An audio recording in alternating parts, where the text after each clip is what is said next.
Dalam nama Bapa dan Putra dan Roh Kudus. Amin. Allah Bapa, pencipta manusia dan alam semesta, kami bersyukur kepadamu karena Engkau selalu bersabda kepada kami melalui kitab suci, alam semesta dan sesama kami. Utuslah Roh-Mu yang kudus kepada kami masing-masing, agar kami mau membuka diri kami untuk mendengarkan sabda-Mu dan merenungkannya. Semoga kami tidak hanya mendengarkan, tetapi juga mampu melaksanakannya dalam hidup kami sehari-hari. Amin.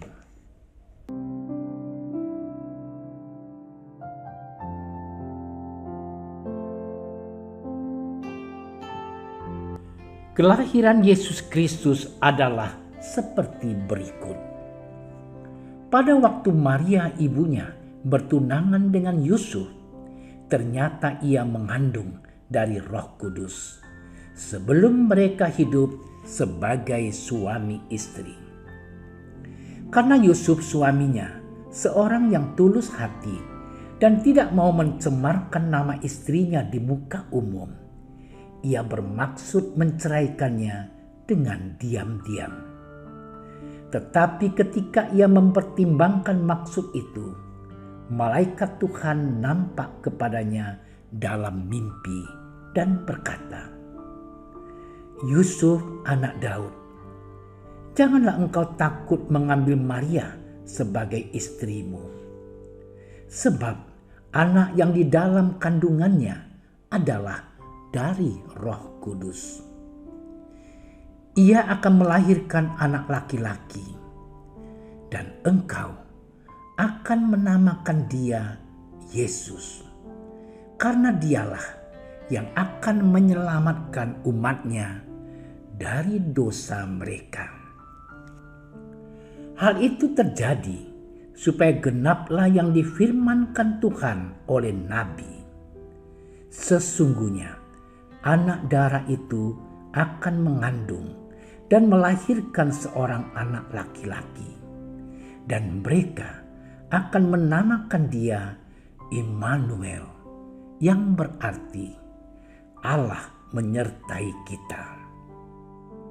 Sesudah bangun dari tidurnya, Yusuf berbuat seperti yang diperintahkan malaikat Tuhan itu kepadanya. Ia mengambil Maria sebagai istrinya. Demikianlah sabda Tuhan.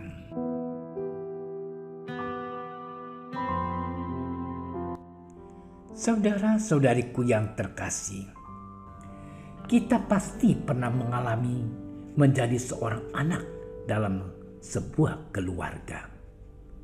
Seorang anak dalam keluarga selalu dituntut untuk patuh kepada orang tua, sebagaimana yang kita imani pula pada perintah keempat dari 10 perintah Allah.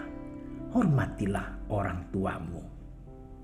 Seorang anak yang sedang kesulitan pastilah akan menceritakan masalahnya kepada orang tuanya. Orang tua yang baik pun pasti akan menuntun anaknya kepada kebaikan. Maka dari itulah, kepatuhan seorang anak kepada orang tua adalah suatu keharusan yang akan menghantar anak kepada kebaikan untuk diri anak itu sendiri. Dan pada akhirnya kepatuhan atau ketaatan pun akan berbuah kebaikan. Saudara-saudariku yang terkasih, Injil pada hari ini berkisah tentang Allah yang berbicara dalam diri Yosef lewat mimpinya. Dikisahkan bahwa Yosef pada saat bertunangan dengan Maria yang sedang mengandung dari Roh Kudus. Yosef pun berada pada situasi krisis karena mengetahui Maria mengandung anak yang bukan dari dirinya. Yosef mengetahui bahwa dalam tradisi Yahudi, wanita yang diketahui mengandung sebelum sah sebagai suami istri adalah perbuatan zina yang dapat diberi sanksi yang amat berat hukum rajam, dilempari batu. Namun karena ketulusan hatinya, Yosef pun berniat untuk menceraikan Maria secara diam-diam. Dalam pergumulan itu, Yosef, malaikat Tuhan pun tampak dalam mimpinya yang menyuruhnya untuk tetap mengambil Maria sebagai istri, sebab anak dari kandungannya adalah dari Roh Kudus. Karena ketaatannya kepada Allah, Yosef pun langsung melakukan seperti yang diperintahkan malaikat Tuhan kepadanya. Saudara-saudariku yang terkasih, kita pun pasti pernah mengalami krisis dalam perjalanan hidup kita. Yosef pun demikian halnya. Ia mengalami krisis yang besar karena mengetahui bahwa Maria tunangannya telah mengandung sebelum mereka hidup sebagai suami istri.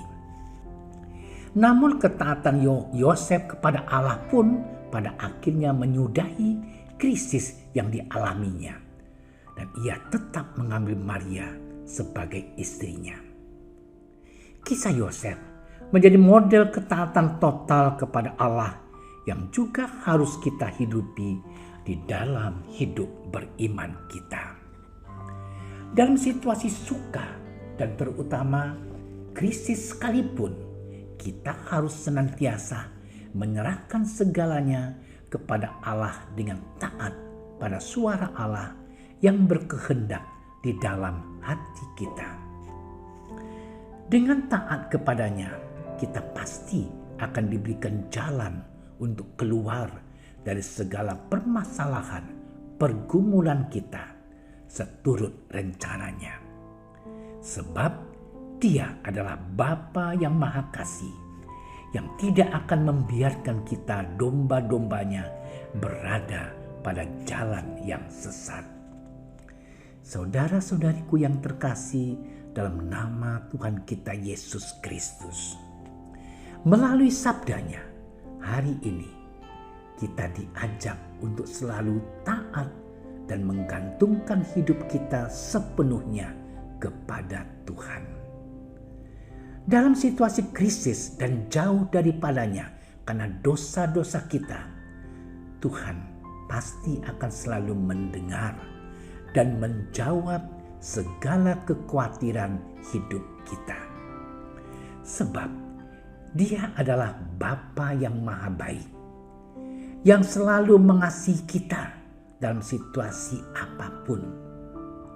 Oleh karena itu, marilah kita senantiasa taat kepada kehendak Allah seperti Santo Yosef, sehingga kita pun boleh menikmati jaminan keselamatan seperti yang Bapa sendiri janjikan kepada kita, anak-anaknya. Bapa, sumber segala kebaikan, kami bersyukur kepadamu atas rahmat kehidupan dan kasih yang boleh kami nikmati hingga saat ini. Kami mohon kepadamu, anugerahkanlah roh-Mu atas kami, agar kami mampu senantiasa memasrahkan hidup kami kepada penyelenggaraan ilahi-Mu. Kami mohonkan doa ini kepadamu dengan pengantaran Yesus Kristus, Tuhan dan Juru Selamat kami. Amin. Dalam nama Bapa dan Putra dan Roh Kudus. Amin. Dalam nama Bapa dan Putra dan Roh Kudus. Amin. Kami berdiri di hadapan-Mu, ya Roh Kudus, pada saat kami berkumpul di dalam nama-Mu, bersama-Mu sendiri yang membimbing kami, membuat diri-Mu nyaman berdiam di hati kami. Ajarilah kami jalan yang harus kami tempuh dan bagaimana kami harus mengikuti jalan itu. Kami lemah dan berdosa. Jangan biarkan kami mendukung kekacauan. Jangan biarkan kebodohan menuntun kami ke jalan yang salah.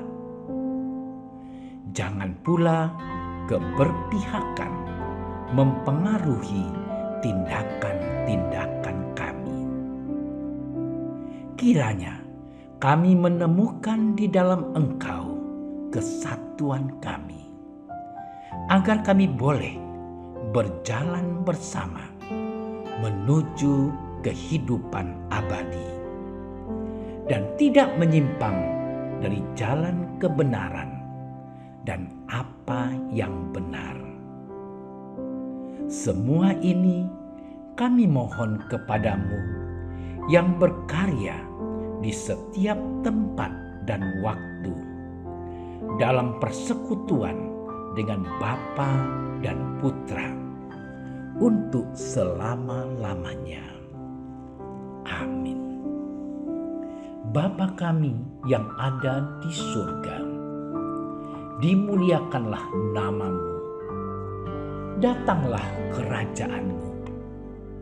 Jadilah kehendak-Mu di atas bumi seperti di dalam surga.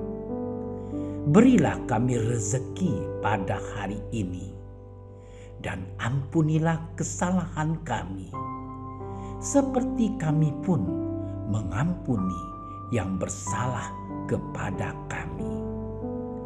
Dan janganlah masukkan kami ke dalam percobaan, tetapi bebaskanlah kami dari yang jahat. Amin. Salam Maria, penuh rahmat, Tuhan sertamu. Terpujilah engkau di antara wanita, dan terpujilah buah tubuhmu Yesus. Santa Maria, Bunda Allah, doakanlah kami yang berdosa ini, sekarang dan waktu kami mati. Amin. Kemuliaan kepada Bapa dan Putra dan Roh Kudus, seperti pada permulaan, sekarang, selalu, dan sepanjang segala masa. Amin. Terima kasih sudah menyaksikan renungan hari ini. Jangan lupa like, subscribe, dan aktifkan tombol loncengnya agar Anda yang pertama mendapatkan notifikasi updatean renungan harian dari Komsos Keuskupan Padang. Dan bagikan ke sosial media agar saudara-saudara kita dapat mendengarkan dan merenungkan firman Tuhan.